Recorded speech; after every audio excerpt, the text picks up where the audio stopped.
आज भयानक विस्फोरण सृष्टि एवं ताहा आज 130 कोटी तत्कालीन सरकार भारत सरकार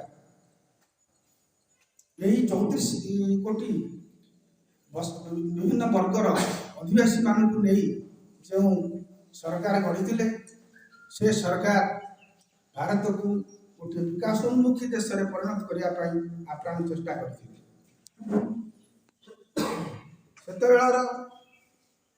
जनसाधारण समस्त वर्गर सबु धर्मर सबु स्थान समस्त यही देश किसी करुले से जान ना देश किंतु से कर्मरत से युव लोक मैंने आम देशर प्रगति प्रचंड सहायक होते से विभिन्न वर्गर लोक मैंने शासन व्यवस्था कृषि शिल्प यही व्यवसाय वाणिज्य गोपालन मत्स्य पालन आमर बजारिक व्यवस्था प्रशासन व्यवस्था सबुथ से अंशग्रहण करते क्रमवर्धिष्णु जनसंख्या क्रमे 64 कोटी आज 134 कोटी पहुंची यही जनसंख्या देशर उन्नति जे हाथ देछि एक अनस्वीकार्य आज भारत जदि विकासशील देश मानक मध्य जड़े होता है तेज से आम भारतवासी मानकर अकुंठ सहयोग अकुंठ बलिदान अकुंठ श्रमदान एवं अकुंठ सबकि एडे बड़े जनसमाज को सरकार श्रृंखलार सहित परिचालना करने कले गोटे विभाग स्वतंत्र विभाग मानव संबल विभाग आमर आज आलोच्य विषय युवक समाज भूमिका यही मानव संबल विभाग में आमर युव समाज अंतर्भुक्त युव समाज आम क्या युव समाज कहवा युव समाज को देखिले आम जहाँ टेकाटा पकड़ा से हूँ युवक आम देशर जनसंख्यार 50 ରୁ 60 भाग होती युवक यही युवक माने विभिन्न क्षेत्र में व्युत्पत्ति लाभ कर शैक्षिक स्तर में वैषयिक शिक्षा स्तर में विपुल परिमाण अभिज्ञता और शिक्षा अर्जन कर आज 74 भारत स्वाधीनता 74-75 वर्ष बयस पहुंची एपाई आज भारत जो विकास अनुमुखी दिगरे गति करुँचे आमर यही युव समाज ही प्रबल भाव में दायी युव समाज दिने थिला आकुमारी हिमाचल से आकुमारी हिमाचल युव समाज से शंकराचार्य युव समाज उदाहरण पाइबापी आम देश में कौन उदाहरण कम नाला शंकराचार्य कहतु आप सम्राट खारवेल कहतु अशोक कहतु महात्मा गांधी गोपबंधु तांकर जो अनुगामी महामनीषी माने थिले एमाने समस्ते देश गठन में सहायक होते से गोपबंधु आम ओडिशार गोटे विभिन्न वर्गर लोक मान स्वयं सहायक दल गढ़ी जो मैंने कि देशर विभिन्न विपर्य समय उपस्थित हो लोक मान सहायता प्रदान करता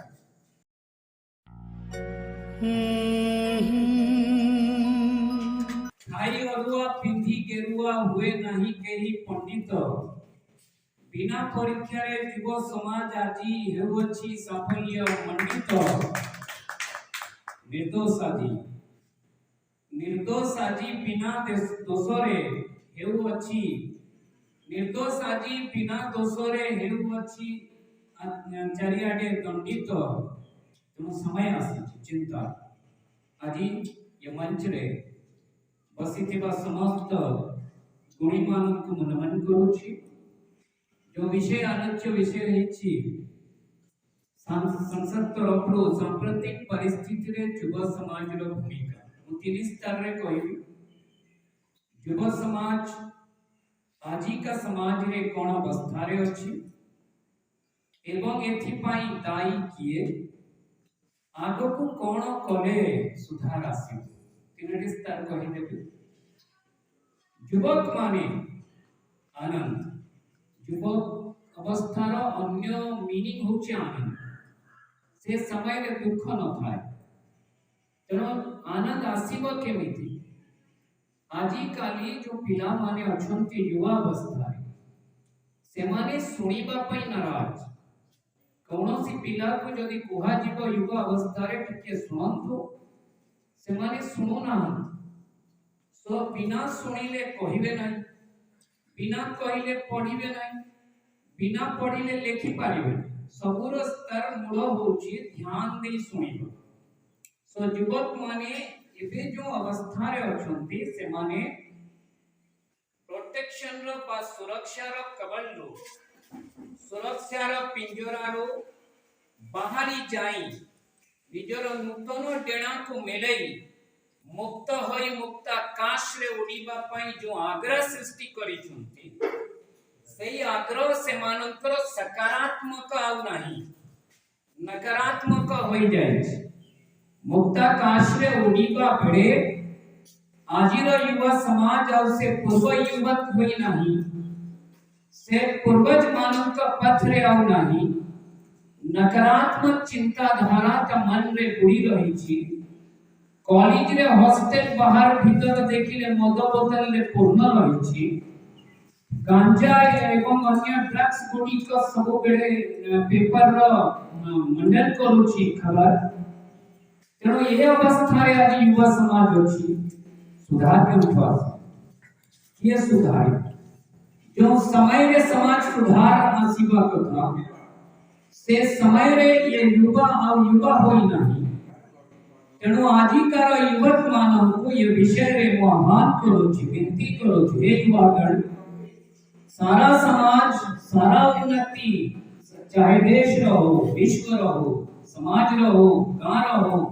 सब आपण को ऊपर निर्भर कहीं कि आपण को समय ही एमती समय उन्नति रो समय आगे को बढ़िबार समय चिंता हेबार समय जो समय रे आपण को चिंता मग्न हेबा दरकार एही समय रे सारा पृथ्वी आपण को ऊपर भरोसा करै छी ये देश आपण को आशा रखी छी किपरि भाव रे देश उन्नति करिबो युवा उन्नति हेले देश उन्नति करिबो सही युवागण आपण को विनम्र अनुरोध जो प्रकार आपण माने आज अवस्था रे अछंती से अवस्था रो मुकुड़ीबा पई मो किछि आपण को अनुरोध करू छी हम संसद माध्यम रे जे प्रथमे आमे डिसिप्लिन जानिबा श्रृंखला श्रृंखला सबुठार बड़ जिनिस अछि जदि आमे श्रृंखलित रहिबा निजो को सम्मान देबा एवं अन्य मानव को देबा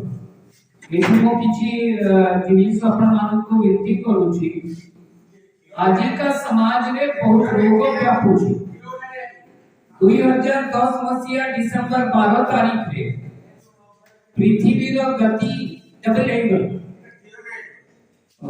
दुई गुणा हो से 7 हॉर्स रे चालू थिला 14 हॉर्स हेगल सो एथि पाई से पृथ्वी रो गति सहित हमको गति करिबा को पड़िबो जेते चिंता हमें नकारात्मक थारु दूर रे रहिबा को पड़िबो सकारात्मक चिंता आनिबा को पड़िबो रोगरु मुक्त हेबा को पड़िबो एवं भलो खाद्य खाइबा को पड़िबो मादक द्रव्य त्याग करिबा को पड़िबो जदि एमिति न करिबा ताहे पृथ्वी रो गति सहित ये अराजकता सामाजिक कार्य निश्चित भाव रे व्यापीबो तेणु आज हमको श्रृंखला जानिबार अछि एवं सम्मान देबार अछि आदिकाली रो युवक से सम्मान देउ नाही मो कारण कहि दउ छी गोटे सूचना जे परिवार रो सम्मान सीखे छोटो पिला बेले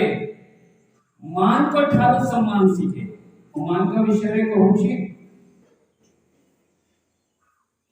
संसार रो मेला रे आसी पिला बेला कथा भूलिगल पत्नी को चादर आनिल पत्नी को गहना आनिल मां को चादर भूलिगल बाबती अपना पत्नी को गहना आनु पर ये शीतरे थरुथिबा मार चादर कहीं भूली जाउछंती तेणु जो मां आपनको लाड़न पालन कला एते पिता माता माने कष्ट अनुभव करी कष्ट सहिबा परे आपनको उन्नति आगो को नेले किंतु आज से मां बापा पिंजरा परी घरे रहउछंती आपण माने पाठ पढिबा को समुद्र पारी जाई सेही पारी रे रहिछंती ए पारी रे मां बापा को कथा और चिंता करूना तो हे युवगण टिके श्रृंखला सीखो आउ दुई जिनिस हैला कंसंट्रेशन आमी ध्यान मग्न हेबा आज समस्त का ध्यान आउ ध्यान रे ना शरीर एठारे अछि मन आउ गोटिए जागे रे अछि एमती हेले निश्चित भाव रे देश उन्नति केबे हेले करि पारिबो शरीर सहित मन को रखिबा दरकार तेबे जाई उन्नति रो आमी चरम सीमा रे पहुंची पारिबा एवं तृतीय कथा हैला चरित्र आजिर युवा समाज जो पूर्व खेलुथिला पड़िया रे जाई क्रिकेट और फुटबॉल खेलुथिला कुश्ती करुथिला शरीर झाड़ा बाहरुथिला निरोध रहुथिला आज से खेल उठी जाई से गेम उठी जाई वीडियो गेम हेला पिला भोका है तो किया लगे घरे मां को कहूची मु पढुची पर कबाट खोलिला बेड़ा को वीडियो गेम दिनो सारा खेलु तो कोरोना समय रे जो ऑनलाइन पाठ पढ़ा होची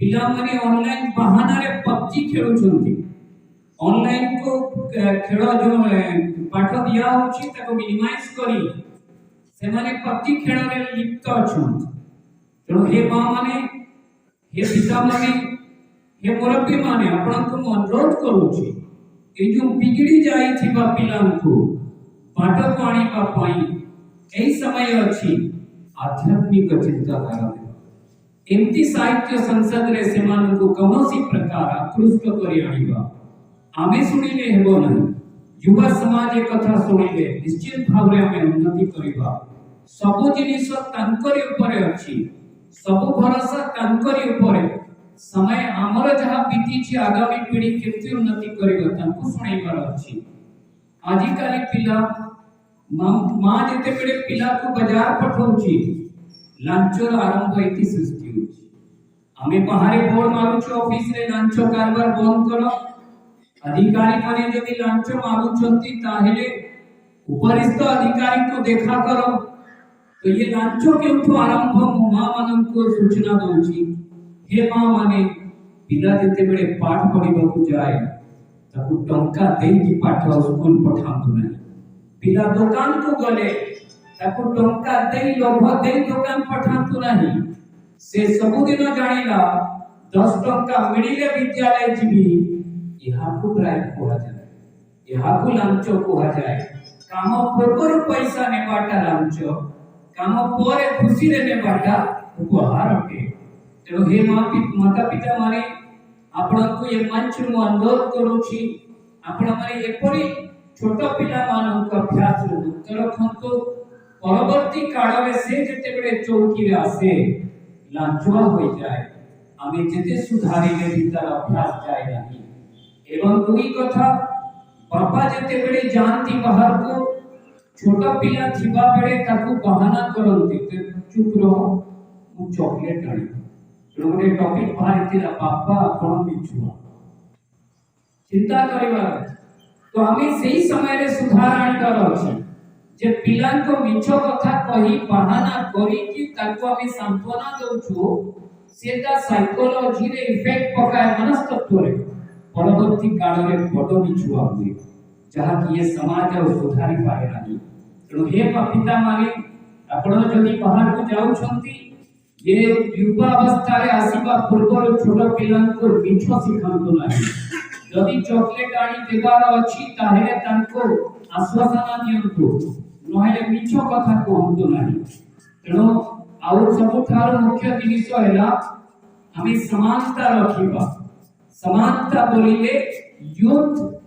समस्त का भितरे युवा मानन का भितरे डिस्क्रिमिनेशन न आसु कौनसी भेदभाव न रहो ये ब्रेन भितरे रखिबा एवं सबठार बड़ यूनिवर्सिटी एबे चालीची व्हाट्सएप यूनिवर्सिटी ये युवा समाज पथभ्रष्ट हबार प्रथम कारण है जो इनफॉरमेशन व्हाट्सएप रे आसुची से संगे संगे बिना देखी फॉरवर्ड करूची। आज युवा समाज को यदि पचरा जाए घटना कोन से भी जानी नहीं एमाने किछि जानी नहीं केवल फॉरवर्ड करबा जानी छ। परवर्ती काल रे समस्या एमती आसे समाज रे विभ्राट हुए अराजकता हुए एही युवा समाज होई।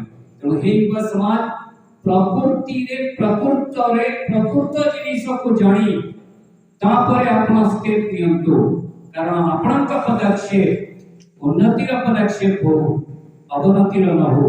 बहुत बहुत धन्यवाद आपण का ग्रहण रे आसी आज समय देले समय रे साबित हुई। बहुत बहुत धन्यवाद।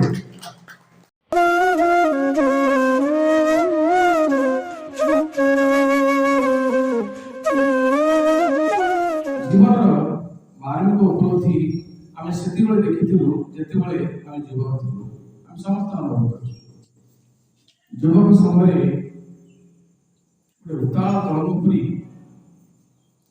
समग्र विश्व को खेदिला भाया गोटे शक्ति संदर्शन कर निज भितर आपण मैंने जिते साहस जिते उत्साह जिते प्रेरणा जागृत हुए एवं ताहा संकुचित हो जाए कारण हूँ बयस कि युवक अदम्य साहस प्रतीक युवक मान को जहाँ कहले से अनाग्रह नुहे आग्रह सहित सब काम कर साहस बांधे जी बंगु लंबिया गिरी भाई युवक समय अनेक कथा व्यतीत कर सामाजिक क्षेत्र में अर्थनीति क्षेत्र में एवं राजनीतिक क्षेत्र में तीनोटी प्रसंग भितर आम जावा आम अनेक युवक मान को ग्राम में देखीचे समस्त स्नातक कि स्नातक शिक्षा आम सब भावु जे आम अधिक पाठ पढ़ीचु आम निश्चित भाव सफल मनीष ना मो भाषा समस्त युवक जड़े जड़े दिया कम पाठ पढ़ी हो बेसी पाठ पढ़ी निश्चित भाव आम जो छोटिया कामटे ए बाबू ये कामटा करते ये कामटा आम तो हो पारना से काम तो जे धान काटुची सी ज्ञानी जे जाल बुणुची सी ज्ञानी जे कुटीर शिल्पटे कर सी ज्ञानी तो समस्ते आजिकल भोकेशनल समस्ते समस्त क्षेत्र में किसी किसी जानते ज्ञान ग्रहण कर कथा हूँ से ज्ञानर उपयोगिता केते दूर हो पार्छ आम पाठशाला पढ़ीचे आम संयमता शिखीचु क्या कथा कहवा शालीनता शिखीचु एवं व्यवहारिक संप्रसारण में आम निश्चित भाव में आगे अच्छु कि अन्य जेहेतु पाठ कम पढ़े किंतु सांप्रतिक परिस्थिति में युव समाज भूमिका यह हवा उचित जो गाँव जाऊँ मु विश्व जाऊँ जड़े युवक गाँव बापा बहु कष्ट इंजीनियर टी कर डिप्लोमा टी कर ITI टी कर बहु कष्ट कौन सी गोटे पिला चाकरी पछरे ए समय से समय था चेष्टा कर सफा पानी अल्प पैसा सफा पानी टिके बाहर कर बोतल रे बिकिबा तार दी पैसा पाइबा किबा कौन सी युवक छुची टे तैयारी करिया पई प्रयास करिबा ब्लेड पात टे तैयारी करिया पई प्रयास करिबा ताहि किंतु शहर कोन आमे इंजीनियर कौन सी शक्ति सामर्थ्य से तार ज्ञान द्वारा कराय नहीं केवल चाकरी पछरे पड़ी ताहि समय को बर्बाद करूछ चासी क्षेत्र में आमे समस्त शहर होता मु मध्य चासी रखो एबे मध्य चाष करूची एबे सकाळ बेला मु धान भितर 10 बिल नदी एवं घर काढी किंतु समस्त विमुख चाष भारत अवस्था इति संकीर्णता आड़ गति कर गलानी इति अभाव अनटन गति कर गलानी जे सालु बालु रे छुआ सालु बालु लोक 150 कोटी लोक जो देश रे 50 लाख लोक से देश समग्र विश्व को विचलित कर दोची किंतु 150 कोटी लोक बा मथरे सबआडे खाली आर्द्रता विकास होची जे खाद्य अभाव कि आम कहीं भी प्रयास करूना निज क्षेत्र में पोखरी टे कर विभिन्न रकम माछ चाष टे कर फुल चाष टे कर अन्य फसल कर समृद्धि करने तेणु सांप्रदायिक समाज में आम सम्मुखीन अच्छे सांप्रदायिक परिस्थिति आम समस्त उपलब्धि करुचे व्यावहारिक दृष्टि देखिली आम तल आड़ गोटे अनुष्ठान पृथ्वी व्यवहार संपर्क में कि व्यवहार भल देखिए कहार व्यवहार एवं कहार सानिध्य कहार आदरता विश्व केते नंबर आम तल आड़ 3 नंबर अच्छे सर्वोत्कृष्ट समय जापान सब आगे से देखिए जापान देश पिला माने सिनियर मान को देखिले हसिबे एवं टिके एमती तल को मुह करते कि आम युवक मैंने आमको देखिले बा बड़ मान को देखिले संडा टेकिकी ऊपर तार अर्थ आम शालीनतार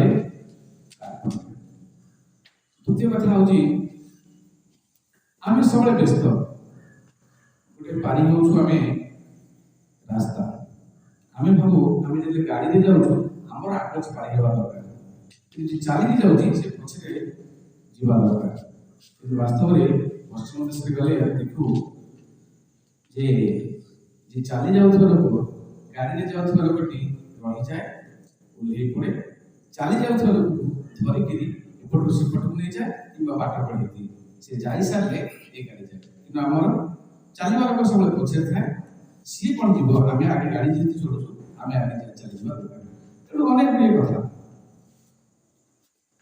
रवि सिंह भाषा आम के मनीष को मनीष प्रति थिबा आदर भाव एवं ता भितर थिबा अंतर्निहित श्रद्धा को उपलब्धि करी ना प्रथमतः जबरी आम गाँव में सब मनीष युवक मैंने अच्छा 40-50 मध्य समस्त कर्मक्षेत्र समस्त कर्मक्षेत्र गुणिक समस्त निज निज संपर्क मध्य गुणिक समस्त कार्य मध्य गुणिक किंतु आम क्या पढ़ना मनीष को भल पाई शिखना तेणु से प्रथमतः आमको मनीष को भल पाइबा तेणु भल पाइले आम समाज असूया भाव बंधव समांतराल जीवनशैली जहाँ मध्य आम समस्त को आदर करवा एवं गोटे सामाजिक बालांस सृष्टि घर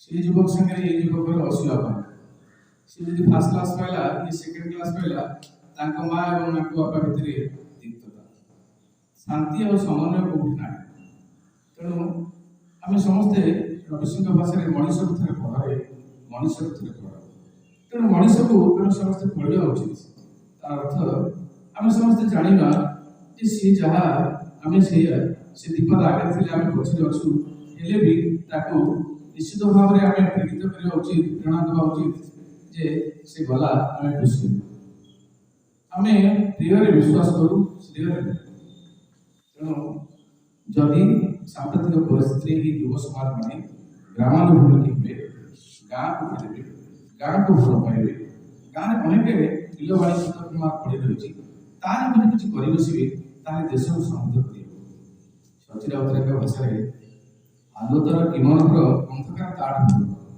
ये गाँ को मोर पिलादिने मन पड़गले आलो न थाए दिव्य आलोक पाठ पढ़ी निष्ठा और त्याग बल जहाँ आम हो पार्चु कौन सी युवक मन निष्ठा ना त्याग ना लक्ष्य ना तेणु लक्ष्यहीन मनीष जीवन में किसी करें आम समस्त जान तेणु जीवन में छोटी हो किसी लक्ष्य रखा उचित तेणु आपण समस्ते जानते आपण गाँव से कथा कही होना तेणु लक्ष्य बिना जीवन अधूरा जीवन टी अधूरा कहीं ना लक्ष्य किसी आगे बार उपलब्धि मिलता है बिना लक्ष्य नर्क काम आ समय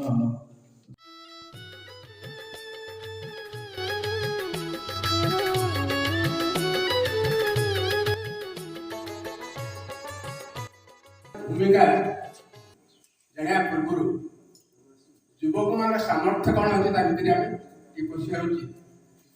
ତାଙ୍କର ସାମର୍ଥ୍ୟ ନଥିଲେ ଭୂମିକା ନାହିଁ। ଆମ ଦେଶ ପୃଥିବୀର ସବୁଠାରୁ ମାନେ ବଡ଼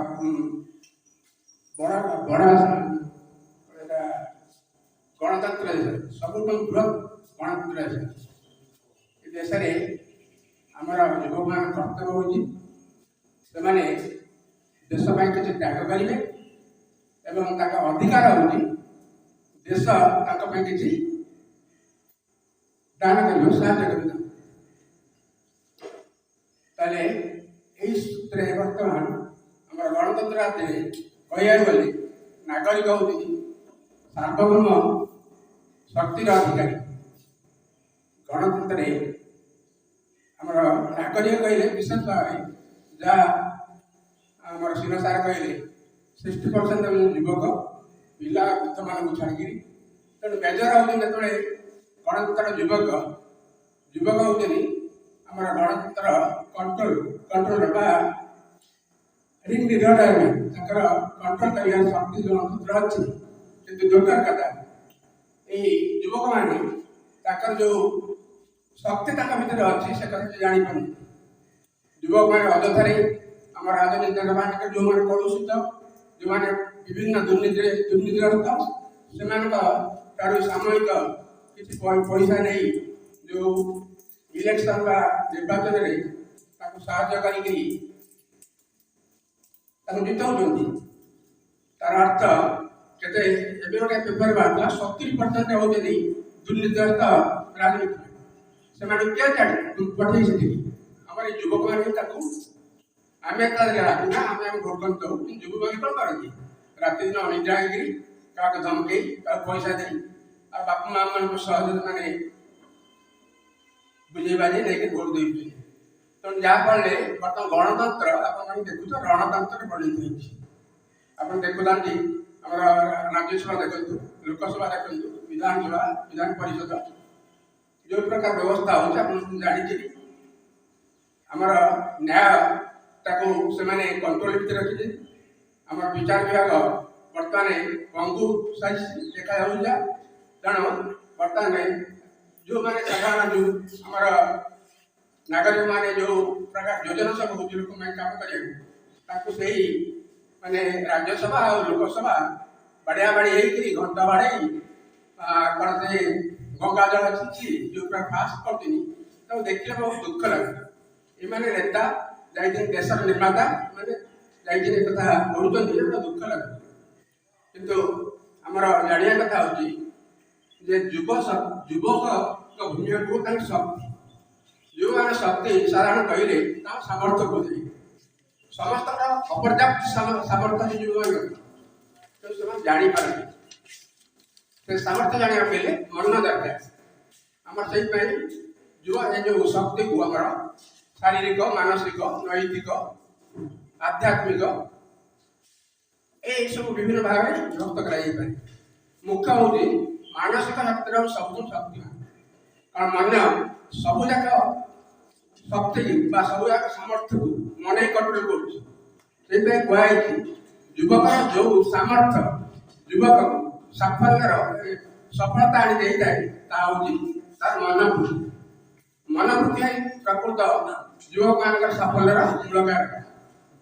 ମନୋବୃତ୍ତି ଯେକୌଣସି ଗୋଟେ ଏଜୁକେଟେଡ ଲୋକ ଅପେକ୍ଷା ଆମର ସାର୍ଟିଫିକେଟଧାରୀ BA MA ପାସ୍ କରୁଛନ୍ତି ବା କୋଉଠି ଆମର ଯେଉଁ ଇଞ୍ଜିନିୟର ଡାକ୍ତର ଫାକ୍ତର ହେଉଛନ୍ତି, ସେମାନେ ଯେଉଁ ସାର୍ଟିଫିକେଟ ହାସଲ କରୁଛନ୍ତି ତାଙ୍କର ଆମର ଯେଉଁ ପାଠପଢ଼ା ଅଛି, ଆମର ଶିକ୍ଷା ବିଭାଗ ଯେଉଁ ପ୍ରକାର ଅଛି ପାରମ୍ପରିକ ଶିକ୍ଷା, ଯେଉଁ ପ୍ରକାର ସେମାନେ ବିଭିନ୍ନ ଡିଗ୍ରୀଧାରୀ ସାର୍ଟିଫିକେଟ ହାସଲ କରିଛନ୍ତି, ଆପଣ ଦେଖୁଥିବେ ତାଙ୍କ ସ୍ଥଳରେ ସବୁ ଇଞ୍ଜିନିୟର ଡାକ୍ତର କି ପ୍ରଶାସନିକ ସ୍ଥଳରେ ସବୁବେଳେ ଦୁର୍ନୀତି ଘେରି ରହିଛି ସେମାନେ।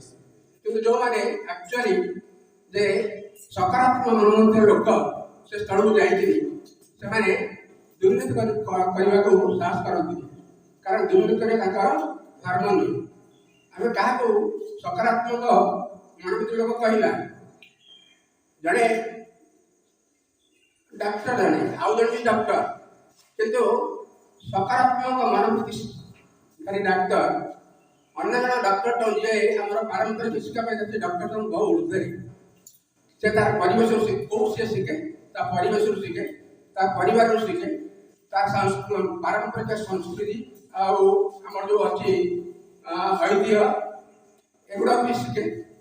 ଏସବୁ ଶିଖିକିରି ସେ କିଛି ଅଧିକ ଜ୍ଞାନ ଯେଉଁ ଅର୍ଜନ କରେ ତାକୁ ଆମେ ଜ୍ଞାନୀ କହିବା। ଜଣେ ଏଜୁକେଟେଡ୍ ଲୋକ ସାର୍ଟିଫିକେଟ୍ ଯେଉଁ ପାଉ ତାକୁ ଶିକ୍ଷିତ କହିପାରିବା, କିନ୍ତୁ ତା ସହିତ ସାର୍ଟିଫିକେଟ୍ ହାସଲ କରିବା ସହିତ ଏସବୁ ଜ୍ଞାନ ଯିଏ ଅର୍ଜନ କରିଥାଏ ବାହାରୁ ଆମର ପରିବେଶରୁ ବା ଅଭିଜ୍ଞତାରୁ ବା ଶିକ୍ଷାରୁ ବା ତାର ପାରମ୍ପରିକ ନିଶ୍ଚିତ ଭାବରେ ଅନ୍ୟ ଡାକ୍ତରଠାରୁ ଉର୍ଦ୍ଧ୍ୱରେ। ଗୋଟେ ସର୍ଭେ ହେଇଥିଲା, ମୁଁ କାହିଁକି ପ୍ରଣାମ କରୁଛି, ଆମର ହାୱାର୍ଡ ବିଶ୍ୱବିଦ୍ୟାଳୟରେ ଗୋଟେ ସର୍ଭେ ହେଇଥିଲା। ସେ ସର୍ଭେରେ 100 ଜଣ ମାନଙ୍କର ପରୀକ୍ଷା ଦେଇଥିଲେ ଡାକ୍ତର। ତାର ଦେଖାଗଲା ଯେ 85 ଜଣ ମନୋବୃତ୍ତି ଯୋଗୁଁ ଉପକୃତ ହେଇଥିଲେ, 85 ଜଣ ମନୋବୃତ୍ତି ଯୋଗୁଁ, କିନ୍ତୁ ଯେଉଁମାନେ ଆମର ଆନୁଷ୍ଠାନିକ ଶିକ୍ଷା ପାଇଥିଲେ ତା ଭିତରୁ ମାତ୍ର 15 ଜଣ ଉପକୃତ ହେଇଥିଲେ। ମନୋବୃତ୍ତିର ଶକ୍ତି କେତେ ଆପଣ ଏଥିରୁ ଜାଣିପାରୁଥିବେ। ତେଣୁ ମୋର କହିବା କଥା, ସାମର୍ଥ୍ୟ ଅଛି ଯୁବକଟେ ତାଙ୍କୁ ମାନେ ତାକୁ ସେମାନେ ଯାହା କହନ୍ତି ଇଣ୍ଟରନାଲ ପାୱାରଟା ତାଙ୍କର କ'ଣ ଅଛି ସାମର୍ଥ୍ୟ ସେ ଜାଣିପାରୁନି। ତାଙ୍କର ମନୋବୃତ୍ତି କ'ଣ ସେ ଜାଣିପାରିବେ। ଯେଉଁମାନେ ତାଙ୍କ ମନକୁ କଣ୍ଟ୍ରୋଲ କରିଛନ୍ତି ସେମାନେ, ଆପଣ ଜାଣିଲେ ତ ଗୋଟେ ପରୀକ୍ଷାରୁ ହାର୍ଭାର୍ଡ ବିଶ୍ୱବିଦ୍ୟାଳୟର ରେଜଲ୍ଟରୁ। ତେଣୁ ବର୍ତ୍ତମାନ ଆମର ଏଇ ମୁଁ ଆଉ ଟିକେ କହିବି, ଏଇଠି ଉଦାହରଣ ଗୋଟେ ଦେଇ, ଜଣେ ପିଲା ସେ କେମିତି ତା ମନୋବୃତ୍ତି ଯୋଗୁଁ ଶିଶୁରେ ପହଞ୍ଚିଲା, କୌଣସି ଆନୁଷ୍ଠାନିକ ଶିକ୍ଷା ପାଇନଥିଲା। ପିଲାଟି ତା ନାଁ ଟମି, ବାପା ଚଉଣ୍ଡ, ମାଆରେ ଆଡମିସନ କଲା ଗୋଟେ ଦାମୀ ସ୍କୁଲରେ। 3 ମାସ ଯାଇ ପାଠ ପଢୁଛି। 3 ମାସ ପରେ ତା ଶିକ୍ଷକ ଚିଠି ଦେଇ ମାଆ କଥା କହିଲେ ତମ ପୁଅର ବୁଦ୍ଧି ନାହିଁ, ସେ ଭଲ ପାଠ ପଢୁନି, ଆମ ସ୍କୁଲ ବଦନାମ ତାକୁ ନେଇଯା। ମା ତାକୁ କହିଲେ ମୋ ପୁଅର ବୁଦ୍ଧି ଅଛି, ଚିଠି ଲେଖି ମା ପୁଣି ଫେରସ୍ତା ଚିଠି ଦେଲେ, ମୋ ପୁଅର ବୁଦ୍ଧି ଅଛି, ମୁଁ ତାକୁ ନିଜେ ପଢେଇବି, ତାକୁ ଜଣେ ବଡ଼ ମଣିଷ କରିବି। ପୁଅକୁ ନେଇ ଡୋରି ବନ୍ଧା ହେଲା। 3 ମାସ ସ୍କୁଲରୁ ପଢିବା ପରେ ତା ପଛରେ ଡୋରି ବନ୍ଧା ହେଲା। ପିଲାକୁ ମା ଶକ୍ତି ଅନୁସାରେ ଯାଇଥାଏ ସେମିତି ଅକ୍ଷର ପଢି ନେଲେ। ମା ପୁଅ ତାର ପଢିକିରି ବିଶ୍ୱବିଖ୍ୟାତ ଜଣେ ସାଇଣ୍ଟିଷ୍ଟ ଆଉ ଉଦ୍ଭାବକ ହେଇପାରିଲେ। ତାକୁ ଆପଣ ଜାଣିଛନ୍ତି ବୋଧେ କେନ ଥମାସ ଏଡିସନ ବିଶ୍ୱବିଖ୍ୟାତ ବୈଜ୍ଞାନିକ ହେଇପାରିଥିଲେ। ସେ କୌଣସି ତାର ପାରମ୍ପରିକ ଶିକ୍ଷା ତ ବାଧକ ହେଇଥିଲା କି? ଏ କେମିତି ସମ୍ଭବ ହେଲା? ତାର ମନୋବୃତ୍ତି ଆଉ ଗଭୀର ଇଚ୍ଛା ଶକ୍ତି ଏବଂ ନିରବଚ୍ଛିନ୍ନ ଅଧ୍ୟବସାୟ ତାକୁ ସାହାଯ୍ୟ କଲା। ତେଣୁ ଆମର ମୋର କହିବା କଥା, ଆମ ଯୁବକମାନଙ୍କର ଭୂମିକା ଦେଶ ପାଇଁ ତ ବହୁତ। ମୁଁ କହିଲି ଯେ ଗୋଟେ ଆମର ଗଣତନ୍ତ୍ରରେ ସାର୍ବଭୌମ ପାୱାର ତାଙ୍କର ଅଛି, ସେମାନେ ଯାହା ଚାହିଁବ କରିପାରିବେ, କିନ୍ତୁ କରିପାରୁନାହାନ୍ତି। କାହିଁକିନା ତାଙ୍କର ଅଜ୍ଞତା ଯୋଗୁଁ ତାହା ହେଇପାରୁନାହାନ୍ତି। ତାଙ୍କର ନୈତିକ ମନୋବୃତ୍ତି ନାହିଁ, ନୈତିକ ମୂଲ୍ୟବୋଧଟା ସେ କ'ଣ ଜାଣିନାହାନ୍ତି। ଗୋଟେ ଦେଶର ନୈତିକ ମୂଲ୍ୟବୋଧ ଥିବା ଯୁବକ ଥିବା ଦେଶର ମାନେ ସବୁ ପ୍ରକାର ଉନ୍ନତି ହେଇପାରେ, ଏକଥା ନିଶ୍ଚିତ ଭାବରେ। ଗୋଟେ ଦେଶ ଯଦି ମୂଲ୍ୟବୋଧ ଅଛି, ସେ ଦେଶ ଯେକୌଣସି ସଫଳତା ଅପେକ୍ଷା ମୂଲ୍ୟବୋଧଟା ବି ଅଧିକ ମାନେ ମୂଲ୍ୟବାନ। ଆଉ ଯେଉଁ ଦେଶରେ ମୂଲ୍ୟବାନ ବା ନୈତିକ ମୂଲ୍ୟବୋଧ ଯୁବକମାନେ ଅଛନ୍ତି, ସେ ଦେଶ ସେତେ ଉନ୍ନତ ଆଉ ଅଗ୍ରଗତି ମଧ୍ୟ କରିଥାଏ।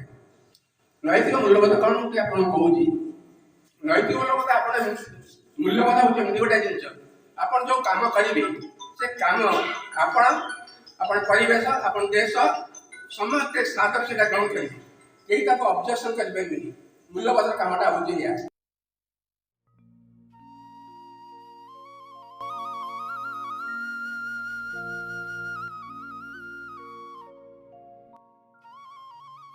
ବାସ୍ତବରେ ଯେଉଁ ଦିନଠାରୁ ଆମେ ଆଜି ସଂସ୍କାର ବିମୁଖୀ, ସଂସ୍କୃତି ବିମୁଖୀ ମଣିଷ ପଣିଆର କଥା ଆମେ ହଜେଇ ଦେଇଛେ, ଭୁଲି ଯାଇଛେ, ସେଇଦିନ ଠାରୁ ଏ ସମଗ୍ର ସମାଜ ପଥଭ୍ରଷ୍ଟ ହେଇଛି, ଏ ଯୁବ ସମାଜ ପଥଭ୍ରଷ୍ଟ ହେଇଛି।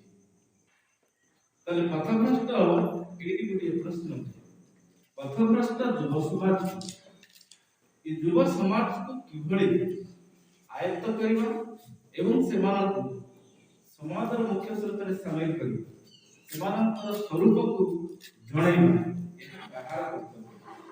ବାସ୍ତବରେ ଏହା ସଂସ୍କାର ଆଉ ସଂସ୍କୃତି, ପରୋପକାରିତା, ସାଧୁତା, ସତ୍ୟବାଦିତା এই ଯୋଉ ଭଲ ଭଲ ଗୁଣ ପିଲାମାନେ ପ୍ରଥମେ ପରିବାରରୁ ଶିଖନ୍ତି। ଚାରିଟି ବିଗିନ୍ସ ଆଟ୍ ହୋମ୍। এই ଯୋଉ ଭଲ ଭଲ ଗୁଣ, ଭଲ ଭଲ କଥା ପିଲାମାନେ ପରିବାରରୁ ଶିଖନ୍ତି।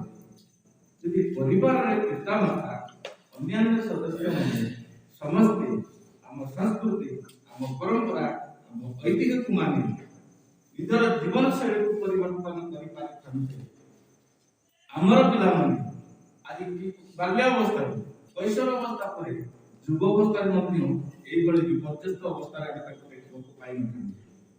ତେଣୁ କହିବା କଥା ଆପଣମାନେ ବହୁତ ବ୍ୟସ୍ତ ହେଲେଣି, ସମୟ ନାହିଁ।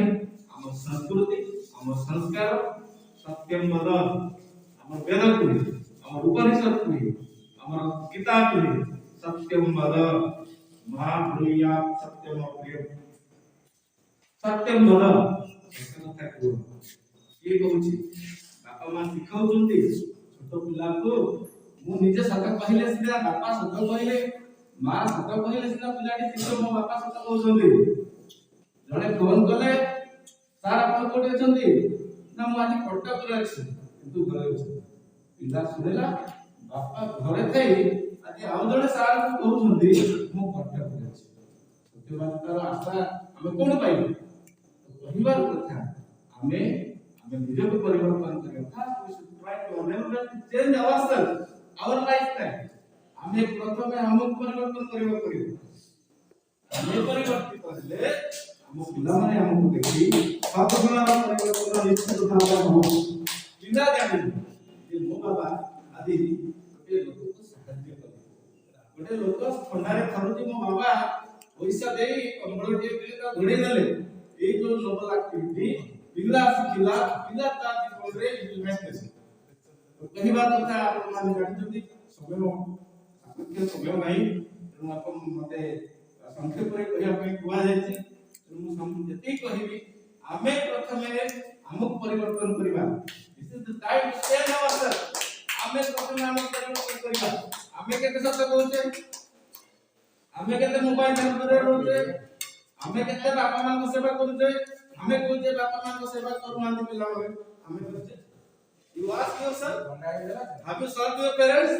तुम निजे बापा मान को सेवा कर दो, बापा मान को କଥା मानि दो, गुरुजन को सम्मान दे दो, तो पिला मान के प्रश्न नहीं करो। तो निजे करो, आप निजे योसा। तो परिवार उद्देश्य हमर शिक्षा व्यवस्था मध्य आपण मान जानि शिक्षा व्यवस्था मध्य सिलो। शिक्षा व्यवस्था रे आमे परिवार रो शिक्षण दे, आमे विद्यालय रो शिक्षण दे, आमे परिवेश रो शिक्षण दे। विद्यालय शिक्षा व्यवस्था मध्य सुटे। बड़ लोकଙ୍କ जीवन କଥା पढ़ा होला, पिला माने पाठ पढुतिले, महात्मा गांधी के कथा शिखुतिले, महात्मा गांधी को जीवन पढुतिले, गोपबंधु को जीवन पढुतिले, पिला माने शिखुतिले। रॉबर्ट फर्स्ट को गोटे कथा, life of the great man और reminder of we can make our life of life departing live based of tradition शांत होता है। Robert first flame of life okay okay. तो परिवार उद्देश्य तो हमें आदि से सत्य, साधुता, सत्यवादिता ये सब भलो भलो गुणर बहुत आमे यदि से सब कार्य करिबा ए युव समाज और पथभ्रष्ट हो नहीं। तो युव समाज को पथभ्रष्ट करिवार दायी हेउतंती प्रथमे हमें हम शिक्षा व्यवस्था हम परिवेश। तेणु हम परिवेश को हम सुधारिबा, हम निजे को सुधारिबा, परिवेश को सुधारिबा, शिक्षा व्यवस्था को सुधारिबा, ए सुवर्ण समाज पूरा सुवर्णमय होइबो एवं समस्त युव समाज निजे को निजे परिवर्तित करिया ପାଇଁ चेष्टा करिबे। जय जगन्नाथ, जय जगन्नाथ, जय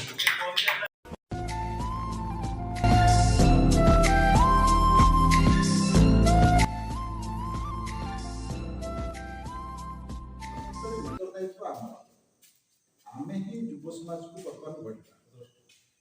ये जो युव समाज माने प्रथम पथभ्रष्ट हो जाउछंती, अन्यर गोलामी साजुछंती, अन्यर पर कथारे दौड़ुछंती, स्वार्थपरता रे निजो गढ़ी तोलिछंती, सेमानको बाटरो अबाटरो बाटो काढिबा। ये दायित्व होछि ए कि जो आमे 10-12 ଜଣ ଅଛେ ଏ ଦାୟିत्व ହେଉଛି ଆମର। କାହିଁକି କହୁଛି ନା ଯେଉଁମାନେ ଏହି ସବୁ ସଭା ସମିତିରେ ବା ଏଇଭଳି ସତ୍ସଙ୍ଗ ବା ସାହିତ୍ୟ ଆଉ ବିଚାର ବିମର୍ଶ କରନ୍ତି ସେମାନେ ସମସ୍ତେ ଜଣେ ଜଣେ ଆଦର୍ଶ ପୁରୁଷ। ଆଦର୍ଶ ପୁରୁଷ ହିଁ ଅନ୍ୟକୁ ବାଟ ବତେଇ ପାରିବେ। ମୋର ଲକ୍ଷ୍ୟଟା ଥିଲା ସେଇଠି ଯେ ଆମେମାନେ ହିଁ ଗଢ଼ିବା ବର୍ତ୍ତମାନର ଯୁବପିଢ଼ି।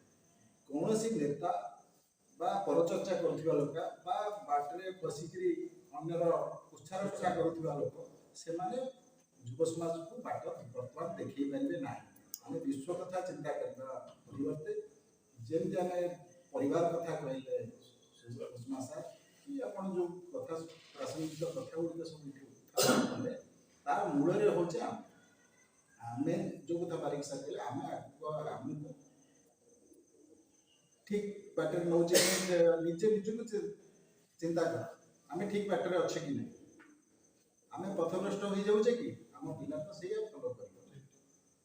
ଏଇଟା ସତ, ଏଇଟା ଚିରକାଳର କଥା। ପୂର୍ବେ ଘଟୁଥିଲା ଏବେ ଘଟୁଛି। ଆମେ ଆଗରୁ ସାର୍ମାନଙ୍କୁ ଦେଖିଲେ ଆମେ ନମସ୍କାର କରୁଥିଲେ। ଆପଣମାନେ ସବୁ ବହୁତ ଶିକ୍ଷକ ଅଛନ୍ତି, ପିଲା କେହି ନମସ୍କାର କରୁନଥିଲେ। ଆପଣ ବହୁତ ପିଲା ଶିକ୍ଷକ ଗଢ଼ିଲେ, ଛାତ୍ର ଗଢ଼ିଲେ, କାହିଁକି? ଆପଣଙ୍କ ପାଖରେ ସେ ଆଦର୍ଶଟା ଗଲା କୁଆଡ଼େ? ଆପଣ କୋଉ ଆଦର୍ଶଗତ ଶିକ୍ଷକ? କାହିଁକି? ଆଗରୁ ମୋର ମନେ ଅଛି ମୁଁ ଯେତେବେଳେ ଅଷ୍ଟମ ଶ୍ରେଣୀରେ ପଢୁଥିଲି, ଅଷ୍ଟମ ନବମରେ ପଢୁଥିଲି, କାହିଁକି ସାର୍ ବି ମୋ ସାଥୀ ଇଏ ବି ଅଭୟ ବି ମୋର ସାଥୀ, ଆଉ ଆମେ ସାଥୀ ପଢୁଥିଲୁ। ମୋର ମନେ ଅଛି ଗୋଟେ ପିଲା ଦୁଷ୍ଟାମି କରିଥିଲା, ତାକୁ ପ୍ରତି କ୍ଲାସ୍ ଆଗରେ ଜଣେ ସାର୍ ଥିଲେ ଅକ୍ତର ସାର୍ ଥିଲେ। ସେ ପ୍ରତି କ୍ଲାସ୍ ଆଗରେ ବୁଲେଇକି ନେଉଥିଲେ, ମାନେ ଷଷ୍ଠରୁ ଦଶମ ଯାକେ ଅଛି, ସେ ପ୍ରତି କ୍ଲାସ୍ ଆଗରେ ବୁଲେଇକି ନେବେ। ଗୋଟେ ଷଷ୍ଠ A B C, ଷଷ୍ଠ ଆଗେ ଏ କ୍ଲାସ୍ ଆଗରେ ଠିଆ କରି ତା ପଛକୁ ଗୋଟେ ପାହାର ପକେଇବେ। ତାପରେ ସେ ପିଲାଟି ଜାଣିଲା ଯେ ମୁଁ ଆଉ ଦୁଷ୍ଟାମି କରିବିନି, କି ଦଣ୍ଡମୁକ୍ତ ଅଞ୍ଚଳ ହେଇଗଲା। ଶିକ୍ଷା ମାନେ ବି କିଛି ପିଲାଙ୍କ ଉପରେ ଅଧିକାର ରହିଲା ନାହିଁ। ତାର ଅର୍ଥ ନୁହେଁ ଯେ ପିଲାଙ୍କ ଉପରେ ନୈତିକ ଅଧିକାର ରହିଲା, ତାଙ୍କୁ ଦଣ୍ଡ ଦେଇପାରିବେନି, କିନ୍ତୁ ତାଙ୍କୁ ମାନସିକ ସ୍ତରରେ ଏପରି ଦୃଢ଼ କରିବେ ଯେମିତି ସେମାନେ ଦେଶ ଗଠନ କରିବାରେ ବା ଦେଶ ସମାଜକୁ ଗଠନ କରିପାରିବେ। କିନ୍ତୁ ସେଇ କଥାଟା ବର୍ତ୍ତମାନ ହେଉନାହିଁ।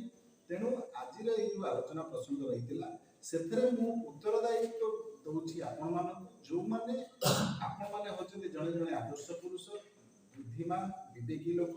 ତେଣୁ ଆପଣମାନଙ୍କ ଆଗରେ କୌଣସି ଏପରି ଅସାମାଜିକ କାର୍ଯ୍ୟ ନ ଘଟୁ ଯାହାକୁ ଦେଖିକି ଆପଣ ଆଖି ବନ୍ଦ କରି ରହିଯାଆନ୍ତି କି ମୁହଁ ଆଡ଼େଇକିରି ପଳେଇ ଯାଆନ୍ତି।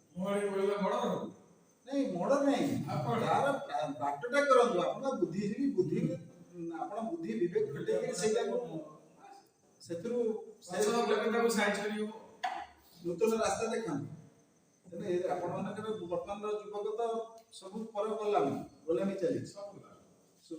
ସ୍ୱାର୍ଥପର ଲୋକମାନେ ତାଙ୍କୁ ହାତ ମାରିସି କରିଛନ୍ତି, ନେତାମାନେ ହାତ ମାରିସି କରିଛନ୍ତି। ନେତା ତ ବଡ଼ ନେତା ଛାଡ଼, ଛୋଟ ଛୋଟ ନେତାମାନେ ବି ବହୁତ ହାତ ମାରିସି କରିକି ଆଜିକାଲି କାମ ହାସଲ କରୁଛନ୍ତି।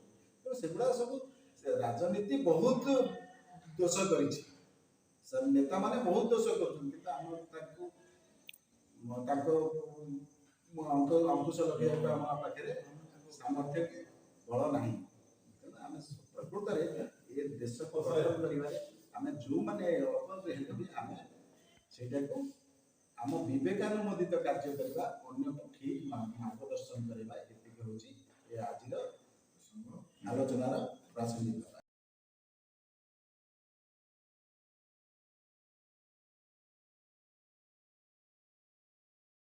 ବର୍ତ୍ତମାନ ଯୁବ ସମାଜ ଯେତେ ପଥଭ୍ରଷ୍ଟ ହୋଇଯାଇଛନ୍ତି, ଲକ୍ଷ୍ୟଭ୍ରଷ୍ଟ ହୋଇଯାଇଛନ୍ତି, ଯୁବକ ସମାଜ ପ୍ରକୃତ ଦେଶ ଜାତି ସବୁ ଗଢ଼ିବା କଥା। ଯୁବକ ସମାଜ ବା ଯୁବ ସମାଜ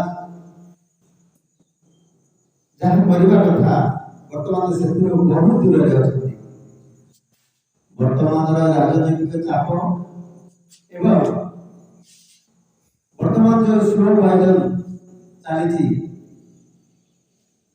ଡ୍ରଗ୍ସ ସ୍ଲୋ ପଏଜନ ମାଧ୍ୟମରେ ସେମାନେ ଏତେ ତାଙ୍କର ମାନସିକ ଶକ୍ତିକି ହରାଇ ବସିଛନ୍ତି, ତାଙ୍କର ଯେଉଁ ଇଚ୍ଛା ଶକ୍ତିକି ହରାଇ ବସିଛନ୍ତି, ତାହା ବର୍ତ୍ତମାନ ଚିନ୍ତାର ବିଷୟ।